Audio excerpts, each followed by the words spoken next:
ठाण्यामध्ये राष्ट्रवादी शरदचंद्र पवार पक्षाच्या वतीने आमदार जितेंद्र आव्हाड यांच्या नेतृत्वाखाली क्लस्टर कंपनीच्या विरोधात धडक मोर्चा निघालेला आहे। हा जो मोर्चा जो आहे तो क्लस्टर कार्यालयावरती धडकणार आहेत। राष्ट्रवादीचे आमदार शरदचंद्र पवार पक्षाचे आमदार जितेंद्र आव्हाड यांच्या नेतृत्वात मोठा मोर्चा पाहू शकतो आपण या ठिकाणी। सर्वच ठाणेकर या मोर्चामध्ये सहभागी झालेले आहेत। आव्हाड साहेब, मोठ्या प्रमाणात मोर्चा आहे। मोर्चाचं स्वरूप पाहता ठाणेकर सर्व एकवटलेले आहेत। ठाणेकर सर्व एकवटलेले आहेत, मोर्चामध्ये सहभागी झालेले आहेत। याच्यातले बहुसंख्याक हे नागरिक आहेत ज्यांची घरं जाणार आहेत आणि ते संतापून मोर्चात आलेले आहेत। आणि जसा मानपाडा इथली लोक आलेले आहेत, म्हातारी कुतारी माणसं आलेत, त्यांचा क्लस्टरला विरोध आहे। ते म्हणतात आधी आम्ही 60 वर्ष त्या घरात राहतो, आमच्या घराची मालकी तर जाहीर करा। लोकांचं म्हणणं तर ऐकून घ्या। लोकांचं म्हणणं ऐकायचं नाही। आपण निवडून आलोय, दादागिरी करता येते म्हणून दादागिरी करायची बस। एक स्वप्न होतं ठाण्यामध्ये क्लस्टर होण्यासाठी राज्याचे उपमुख्यमंत्री एकनाथ शिंदे यांनी तुम्ही आंदोलन केलं होतं, मात्र हा क्लस्टरचा आता पहिली क्लस्टर योजना करावी याचा निकाल काँग्रेसने घेतला होता।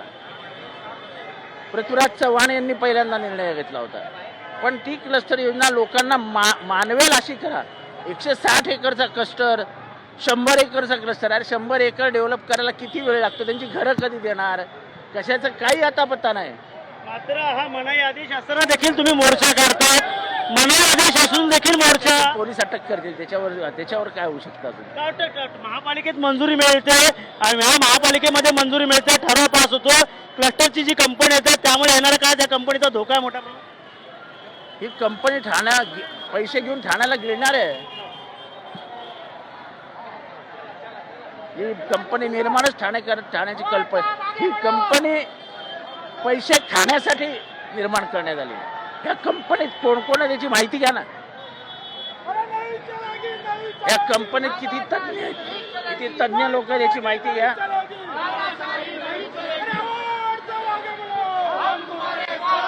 म्हणजे याचा अर्थ कुठेतरी नक्कीच या ठिकाणी पाहू शकतो मोठ्या प्रमाणात आता मोर्चा जो आहे तो या ठिकाणी क्लस्टर कार्यालयावरती धडकणार आहे आणि नक्कीच याचा फटका जो येणाऱ्या काळात आता ठाणेकरांना बसणार आहे।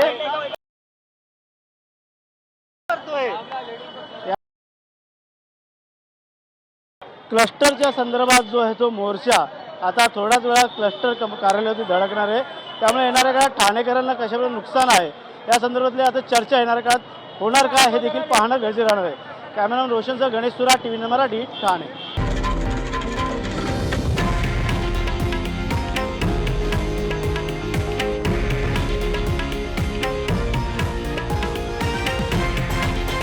हे आहे देशातील नंबर 1 न्यूज नेटवर्क आणि आपण पाहत आहात TV9 मराठी, एकमेव।